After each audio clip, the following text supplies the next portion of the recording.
Hi, you're with Julian on the Brown Note and why I stand with Brittany Higgins. I've posted quite a lot of videos either relating to her situation or the never-ending misogyny crisis in the Liberal Party, but we've reached some kind of endgame today. What just happened? So the alleged offence, I've got to be very careful with my language for legal reasons. Actually, not even for legal reasons, for YouTube reasons. Like anyone would come after me for anything, because I don't have anything. The alleged offence was in 2019, and the trial for it, which was probably the cause celeb trial of the year, involving a lot of media attention and disapprobation from the judge was not happy about a lot of the running commentary in the media. So the trial concluded on the 19th of October, just gone, and on the 27th of October, the shocking news that the judge declared a mistrial because one of the jurors had been conducting their own research and there were documents that they shouldn't have had. So that was a mistrial, and there was going to be another trial next year. And the proposition was that the impact on Brittany Higgins was so traumatic that they wanted to be able to use the video of the evidence she'd already given in the next trial. And it wasn't declared legal, and she is, as of today, it's been declared that she's in hospital having mental health treatment. And the prosecution have withdrawn the charges, saying that it isn't worth her life. I'll play what the prosecution said a little later, but they're more worried about her life than they are about the trial now. So it's essentially over. If you don't know the story, to have a look through it, because so many people are so convinced one side or the other. To me, even going through the basic timeline is indicative of one way or the other. So apparently on the Friday the 22nd of March 2019, a Liberal staffer called Brittany Higgins and a more senior staffer called Bruce Lerman were out with a group of people.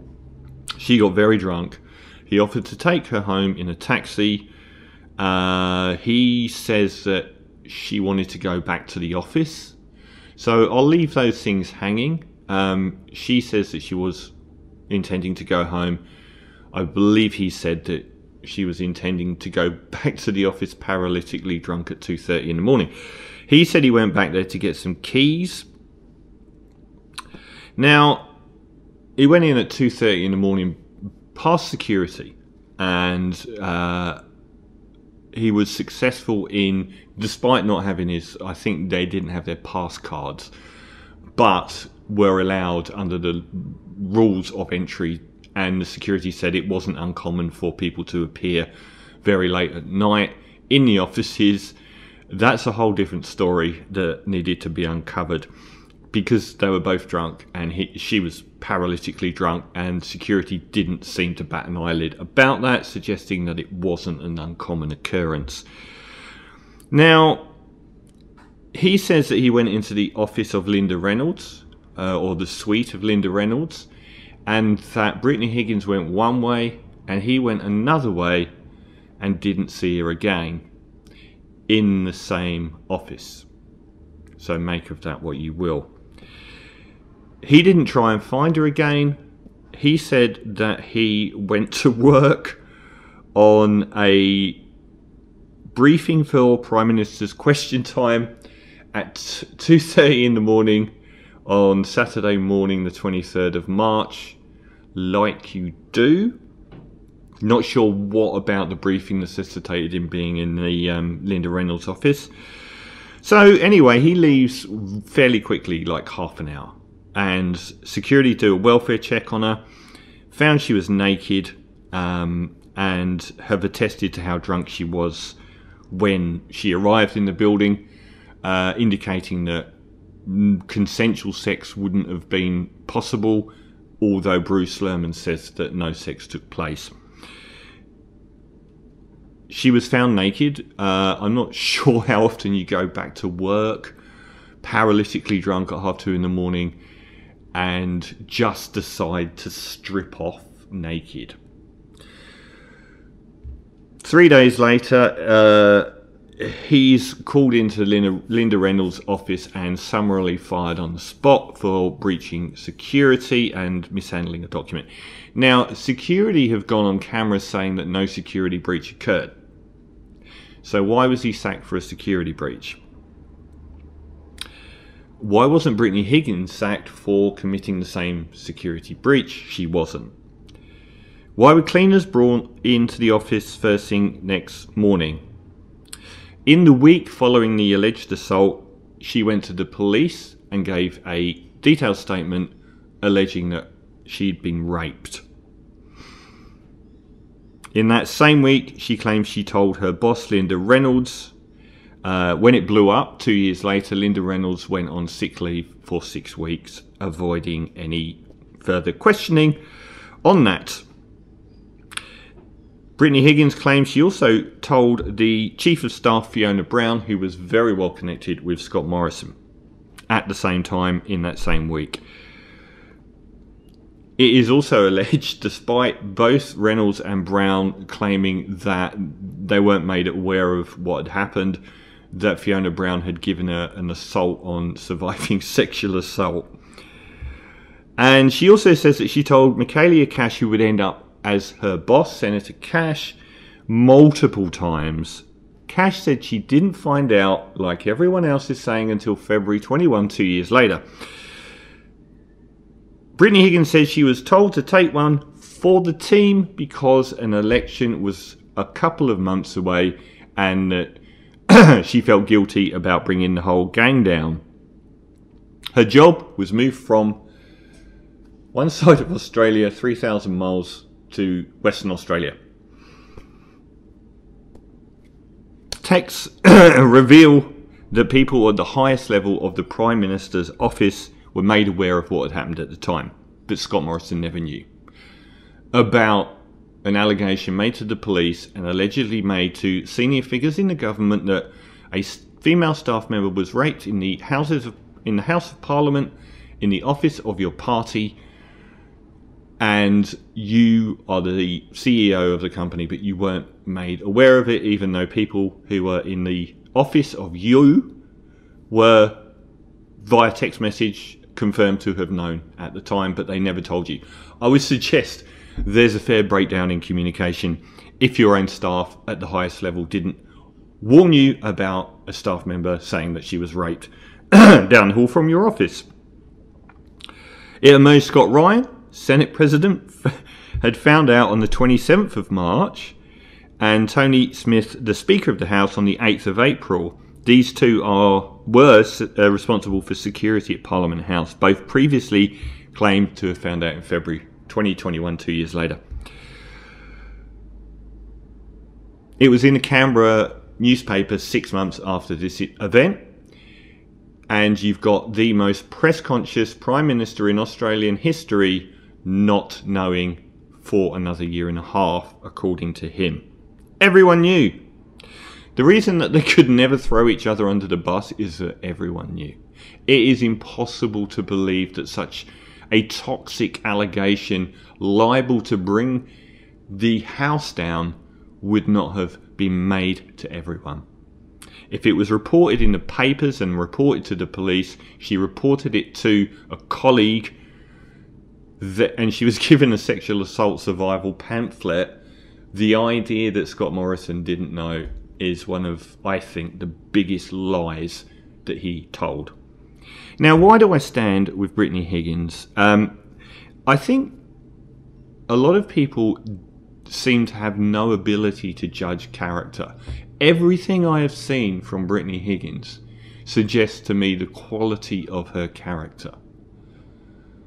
She is not accused of a grubby past. She is accused of going to the police about being raped in an office and then deciding to remain silent for 2 years while her employer did nothing. She did not, as some are saying, go to the press until no one had done anything about this for 2 years. Everything from her demeanour has shown me the quality of her character. If you're talking about the kinds of things that people, I believe, do,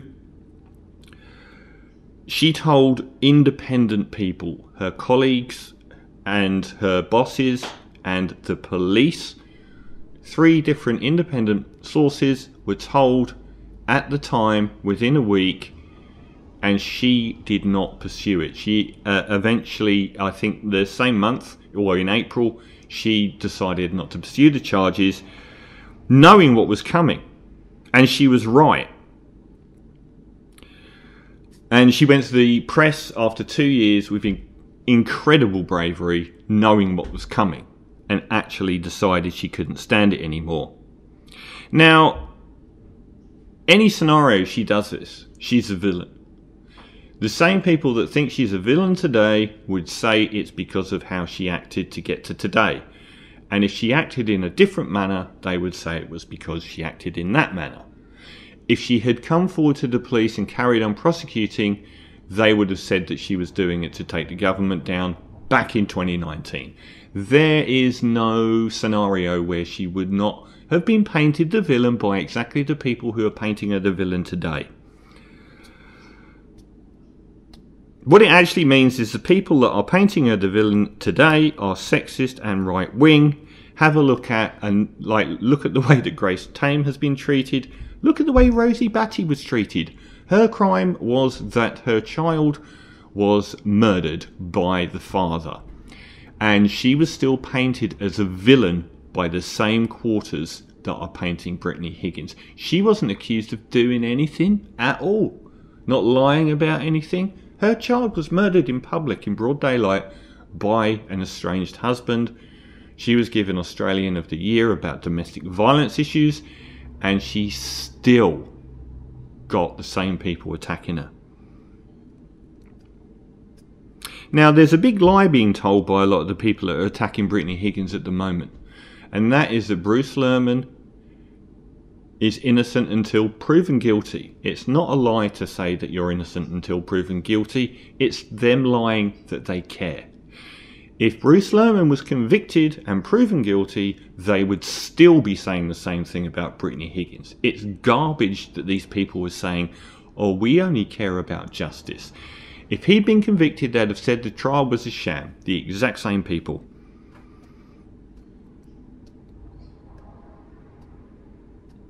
There's a section of men that naturally support people accused of rape because they hate women. I mean, how many rapes are reported? Well, these are some US statistics. About 1 in 5 US women will experience rape completed or attempted during their life, and a quarter of men. 81% of women reported experience some form of sexual harassment in their lifetime. 1 in 3 of those between the ages of 11 and 17. About 750,000 women said that they were raped in 2018. Something like 30% of women, that statistically it fluctuates a lot, who claim to have been raped ever report it to the police. Now, in my own personal life, I know of 6 women, via themselves or via their closest friend, who claim to have been raped. Every single one was drunk with a guy out at night, ending up in some environment just with them, and claims that they were raped. Not one of those 6 ever went to the police. And this is going back to when I was at school, decades ago. All through my life, every now and again, someone pops up and says that they were raped. And it's always been the same scenario. They were drunk, they were in an environment with just this guy, they claimed to have been raped, and they never told anyone apart from their closest friend, because they knew what damage it would do to their lives. the prevalence of false accusations of rape is somewhere between 2% and 10%. Now, add on the fact that 70% of rapes aren't reported. In fact, in 2018, when this study was done, only 25% of rapes were reported. And the thing that we don't talk about as well, which goes hand in hand with things like, childbirth and so on, is that there's a real financial impact on this. And the estimated financial impact over the lifetime of a rape victim in America is $122,461. She didn't want to go to trial, and she tried not to until it became too much for her to deal with. Now, this is what the prosecutor said. I'm hoping you can hear it. Whilst the pursuit of justice is essential for both my office and for the community in general, the safety of a complainant in a sexual assault matter must be paramount. In light of the compelling independent medical opinion and balancing all factors, I've made the difficult decision that it is no longer in the public interest to pursue a prosecution at the risk of a complainant's life. This has left me no option but to file a notice declining to proceed with the retrial of this matter, which I've done this morning. This brings the prosecution to an end. Before concluding, during the investigation and trial as a sexual assault complainant, Ms. Higgins has faced a level of personal attack that I've not seen in over 20 years of doing this work. She's done so with bravery, grace and dignity, and it is my hope that this will now stop and Miss Higgins will be allowed to heal. Goes to character.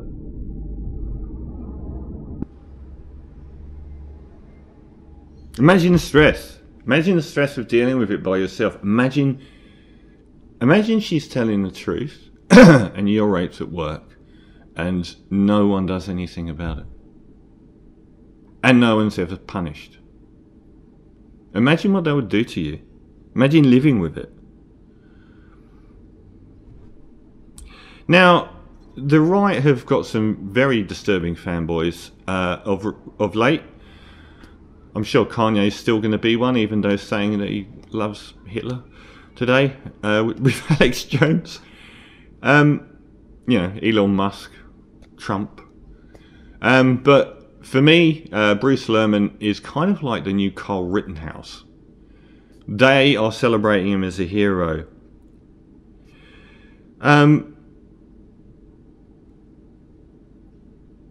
This is the lowest point, I think, in Australian political history. You've got the Liberal Party. It's impossible to credibly say that they didn't know all the way up to Scott Morrison, hiding, even if you don't believe her, an allegation of rape in the offices of government to win an election. I cannot possibly see how politics has ever got lower than that in this country. It's almost like the system of trial for any form of sexual assault, particularly against women. The trauma is part of the defence. To re-traumatise the woman is part of the defence and inbuilt into the way that a trial progresses. For instance, a woman's character in a rape trial can be used against her. You wear a short skirt, you're promiscuous, you previously had sex with this guy, anything can be used against you. 3 women came forward to accuse Bruce Lerman of sexual assault, harassment and rape. I think 2 counts of rape. This was widely reported in the media in the weeks after Brittany Higgins went public. Nothing about his character was part of the trial. A guy's character doesn't matter. In fact, he actually ended up with a letter of reference from the government that sacked him to his new employer, who sacked him after Brittany Higgins went public. Everyone's saying, why did she go to the press? It seems stuff only happened after she went to the press, to be honest. I think the response to Brittany Higgins is, and Grace Tame and everyone else, is symbolic of an inbuilt cancer in this country of misogyny. There's a direct line between Julia Gillard, Ditch the Witch, Bob Brown's Bitch, and Grace Tame and Brittany Higgins. There's no difference between the treatment of these women along the way, people like Rosie Batty. Woman, know your place. Don't step out of line. And it's always from the right, and it's always part of this hierarchical, patriarchal paradigm that we have in this country that seems to stem from the Liberal Party and goes back to these posh boys' schools where we see them on coaches chanting misogynist slogans, and where people like our previous Attorney General Christian Porter was accused of being a rampant misogynist when he was a 20-year-old. It seems to come up through their breeding, through their culture, and through the fact that they almost always get away with it. I think one good thing about this whole affair is everyone inside their own heads knows the truth and has to live with it forever. But it's infuriating that her employer, the Liberal Party, will forever have gotten away with covering up the rape of alleged rape of one of their staff members in order to win an election and then lying about it. Nothing will ever happen to any of these people. The most serious allegation against government in relation to staff I've probably witnessed since I've been in this country, no one paid. In fact, the only people that came close to really paying were women. And no one ever asked again why women don't come forward. Brittany Higgins never came forward back in 2019 knowing the destruction that would be wrought on her. And she came forward 2 years later and was right. So I stand with Brittany Higgins, and I really hope that you get better. And I don't know how I would have dealt with the last couple of years of your life. And there'll always be the worst part of Australia that blames you, but the better part of Australia stands with you.